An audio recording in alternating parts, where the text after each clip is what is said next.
Hello and welcome everyone. Today in this video we are going to discuss stages of development. तो friends, आज की इस video में हम विकास के अलग अलग चरण पर डिटेल डिस्कशन करेंगे। मैं अंजलि कुमारी आप सभी का अपने इस YouTube channel success with CTET में स्वागत करती हूं।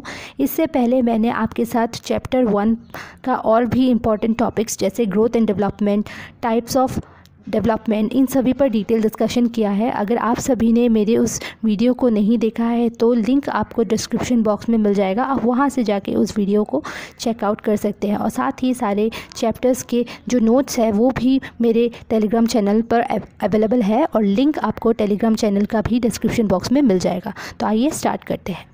of development. Even after attaining completely physical maturity means growth, the individual continues to develop as he/she interacts with the environment. जैसा कि आपको पता है कि ग्रोथ जो है एक पर्टिकुलर टाइम तक ही होता है, यानी वो हमारे बर्थ से एक पर्टिकुलर टाइम पीरियड तक ही होता है। मतलब ग्रोथ एक ऐसा प्रोसेस है जो एक टाइम के बाद कम्प्लीटली स्टॉप हो जाता है, लेकिन जो डेवलपमेंट है वो निरंतर चलते रहता है। वो जीवन पर्यंत चलने वाली प्रक्रिया होती है, वो एक समय के बाद रुकता नहीं है।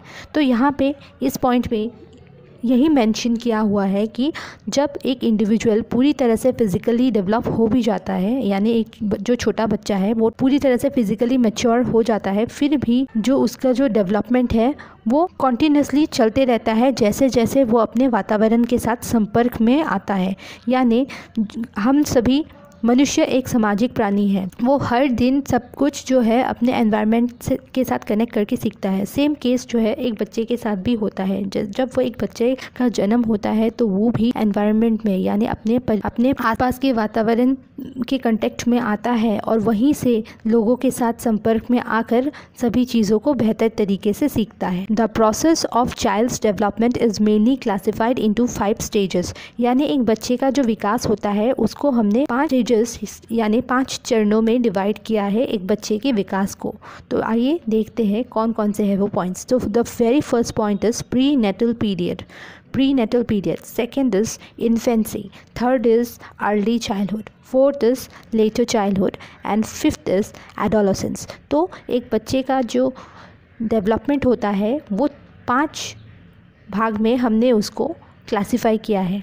Okay, so now we will discuss in detail 1 by 1। हम जानेंगे कि ये जो है क्या होता है, कौन से स्टेज में क्या क्या चेंजेस होता है एक बच्चे में, ताकि हम उसके विकास के बारे में डिटेल में जान सकें।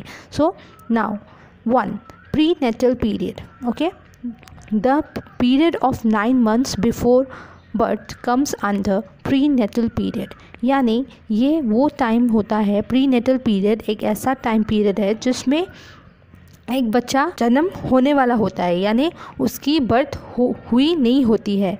वो 9 months का एक टाइम पीरियड होता है जिसमें एक बच्चे का जन्म होने वाला होता है, यानी हो नहीं जाता, होने वाला होता है। ठीक है, तो next infancy, birth to 2 years। Physical growth occurs at a rapid pace during this period. तो जैसे कि इस पॉइंट में लिखा है कि जो फिज़िकल ग्रोथ है यानी जो शारीरिक विकास है वो काफ़ी तेज़ी से इस पीरियड में होता है। The development of language also begins at the stage. यानी जो बच्चे का भाषाई विकास है वो भी काफ़ी तेज़ी से इस पीरियड में होता है, इन्फेंसी की पीरियड। ये जन्म से लेके 2 वर्ष का समय होता है जिसमें एक बच्चे का शारीरिक साथ में भाषाई विकास भी काफ़ी तेज़ी से होता है। During this period a child is able to crawl, walk, sit and stand. यानी इसी पीरियड में एक बच्चा जो है क्रॉल करना, घिसट कर चलता है, साथ में वो थोड़ा थोड़ा चलना और साथ में खड़े होना और बैठना भी सीखने लगता है। Senses are teachers during this period.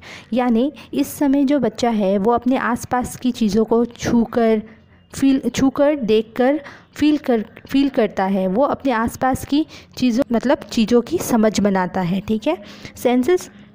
Okay, so senses are teachers during this period. यानी जो बच्चे होते हैं वो इस पीरियड में अपने सेंस ऑर्गन्स का यूज़ करके ही अपने आसपास यानी अपने जो एनवायरनमेंट है यानी जो वातावरण है उसकी समझ बनाते हैं कि उनके आसपास की चीज़ों में क्या क्या मतलब उसका जो वातावरण है, उनके आसपास क्या चीज़ें हैं और क्या क्या है, मतलब उन सभी को टच करके, फील करके हर तरीके से वो समझने का कोशिश करता है कि हाँ, जो गाड़ी होती है वो ऐसा दिखता है, जो पेड़ होता है वो ऐसा दिखता है, सबकी वो समझ बनाने लगता है उसको छू कर, फील करके। Next is early childhood, 2 to 6 years. So ये जो पीरियड होता है अर्ली चाइल्डहुड पीरियड, ये 2 से 6 साल का टाइम पीरियड होता है। During this period ट्रेमेंडस growth is observe in different areas of development. तो इस पीरियड में जो है हम देखेंगे काफ़ी तेज़ी से जो है बच्चे का ग्रोथ होता है अलग अलग क्षेत्रों में इस पीरियड में, ठीक है।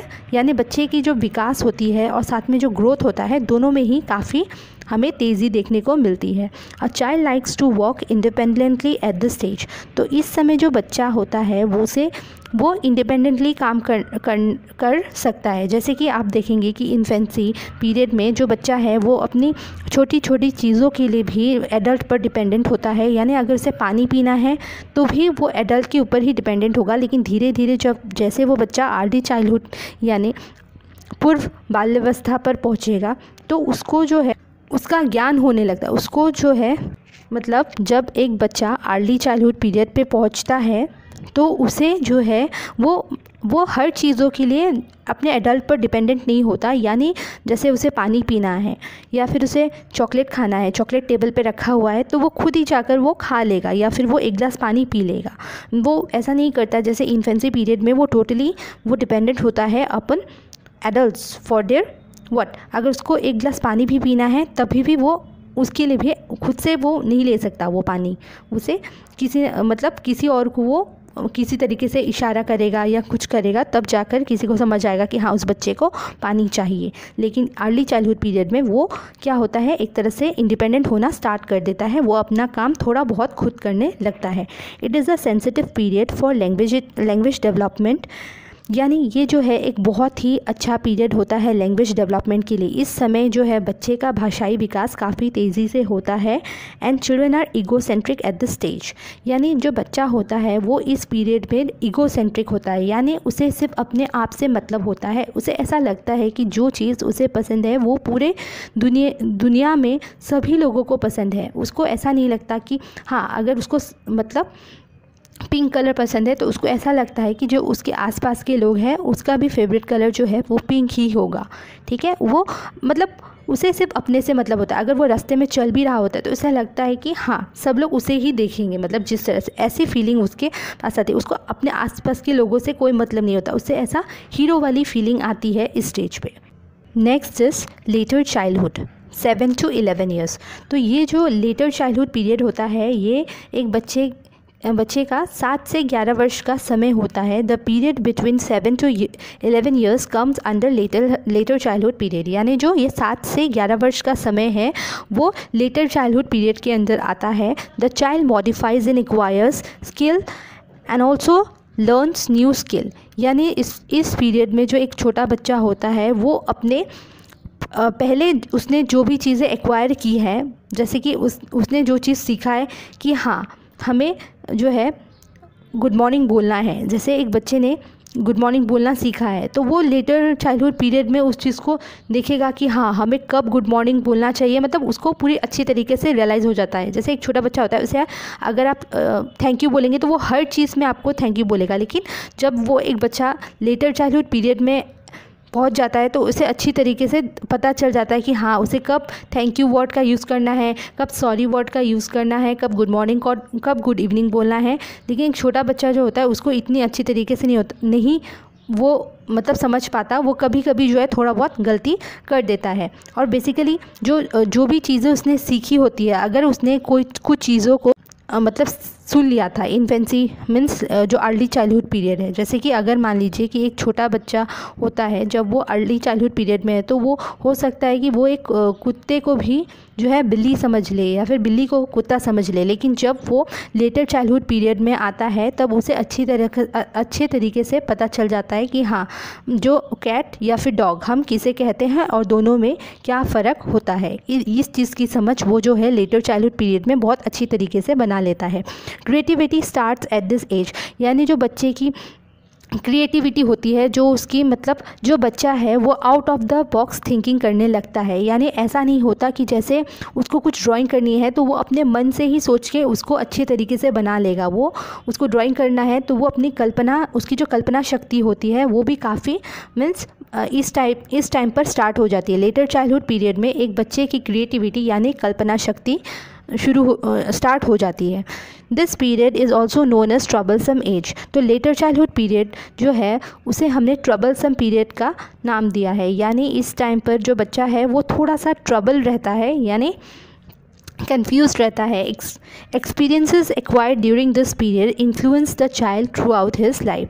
यानी इस टाइम पे जो बच्चा अपने अनुभवों को एक्वायर करता है वो उसे जीवन भर प्रभावित करते रहते हैं। यानी जो नॉलेज वो इस पीरियड में सीखता है, लेटर चाइल्डहुड पीरियड में वो जो भी चीज़ें सीखता है कि हाँ हमें बड़ों को नमस्ते करना चाहिए, या जो भी गुड हैबिट्स या फिर बैड हैबिट्स जो इस टाइम पर उसके साथ होगा, यानी जो भी गुड एंड बैड एक्सपीरियंस, यानी जो भी अच्छा अनुभव या हम कह सकते हैं बुरा अनुभव एक बच्चे के साथ लेटर चाइल्डहुड पीरियड में होगा, वो ज़िंदगी भर जो है उस बच्चे पर डायरेक्टली और इनडायरेक्टली जो है उस पर असर डालेगा।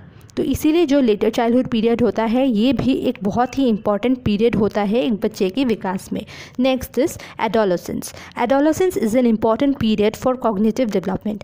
तो अगर हम देखेंगे कि एडोलेसेंस जो है ये भी एक बहुत ही इंपॉर्टेंट पीरियड होता है एक बच्चे के बेसिकली मानसिक विकास में। During this period an individual faces various change in biological, physical, social, emotional aspects. तो अगर हम देखेंगे तो एडोलेसेंट पीरियड एक ऐसा पीरियड होता है जिसमें एक बच्चा जो है वो हर तरीके से अलग अलग क्षेत्रों में उसकी बहुत सारी चेंजेस होती है। जैसे कि हम देखेंगे कि बायोलॉजिकली भी लड़का हो या लड़की उनमें बहुत सारी चेंजेस आती है, साथ में फिज़िकली भी लड़का हो या लड़की दोनों में बहुत चेंजेस आएंगे, और सोशली भी जो है उनके बहुत चेंजेस आते हैं। हर एक एस्पेक्ट्स में अगर हम देखेंगे तो जो बच्चा है उसमें काफ़ी चेंजेस आते हैं इस पीरियड में, यानी एडोलेसेंस पीरियड में। This stage is also known as stage of identity crisis. तो जैसे कि ये जो पीरियड होता है इसमें एक बच्चा जो है वो आइडेंटिटी क्राइसिस में होता है। आइडेंटिटी क्राइसिस का मतलब है यानी इस समय उस बच्चे को लगता है कि जैसे अगर वो कुछ कर रहा है तो लोग में से मतलब जैसे कि वो बहुत मतलब ज़्यादा ही वो कर रहा है, बच्चे जैसा बिहेव कर रहा है, तो लोग उसे कहेंगे कि तुम मतलब, या फिर उसको घर पे उसके पेरेंट्स ने बोल दिया कि तुम इतने छोटे नहीं हो, तुम इतने बच्चे जैसे बिहेव क्यों कर रहे हो। और अगर मान लीजिए कि कुछ वो बहुत बड़ा डिसीजन ले रहा है तो उस समय भी उसके पेरेंट्स जो है उसको बोलेंगे तुम ऐसा क्यों कर रहे हो, तुम इतने भी बड़े नहीं हुए कि तुम ये काम करो। तो उसको लगता है कि ना तो मैं बच्चा हूँ और ना ही मैं बड़ा हूँ, तो मैं हूँ कौन। इसीलिए वो अपनी आइडेंटिटी को इस समय आइडेंटिफाई करने का कोशिश करता है कि आखिर वो है कौन। ठीक है, तो इसीलिए वो बच्चा बहुत ज़्यादा मतलब एक तरह से बोल सकते हैं कि इसमें भी उसको बहुत प्रॉब्लम्स फेस करनी पड़ती है। और बेसिकली हम देखेंगे कि मूड स्विंग्स जो होती है वो इस पीरियड में काफ़ी कॉमन होती है। During this period an individual ability to think and reason become better. तो इस पीरियड में जो है एक इंडिविजुअल की काबिलियत होती है सोचने की और या फिर किसी चीज़ को समझाने की, वो भी काफ़ी बेटर हो जाती है, क्योंकि वो बच्चा जो है थोड़ा और सोचने मतलब उसकी जो थिंकिंग कैपेसिटी है और साथ में रीजनिंग कैपेसिटी दोनों ही समय के साथ बेटर हो जाती है। लेकिन इस समय वो बच्चा बहुत ही ज़्यादा कन्फ्यूज होता है अपने मतलब चेंजेस, उसके जो आसपास जो भी चेंजेस हो रहे हैं और साथ में जो उसकी बॉडी में चेंजेस हो रहे होते हैं उन सबको लेके भी वो काफ़ी ज़्यादा मतलब वो रहता है, परेशान रहता है। तो इसीलिए इस पीरियड को जो है स्टैनली हॉल ने स्ट्रेस एंड स्टॉर्म का भी नाम दिया है। स्टैनली हॉल ने कहा है कि ये मतलब तूफ़ानी अवस्था है, ये एक ऐसा पीरियड है जो एक बच्चे के जीवन में तूफ़ान ला देता है, क्योंकि वो समझ नहीं पाता कि आखिरकार उसके साथ हो क्या रहा है। उसके बहुत सारे चेंजेस को देखकर वो काफ़ी ज़्यादा परेशान भी रहता है इस पीरियड में। तो आज की इस वीडियो में बस इतना ही। अगर आपको ये वीडियो थोड़ी सी भी हेल्पफुल लगी हो तो आप मेरे इस चैनल को लाइक, सब्सक्राइब एंड शेयर कर दीजिएगा। Okay, so wait for more videos to come. Okay, thank you.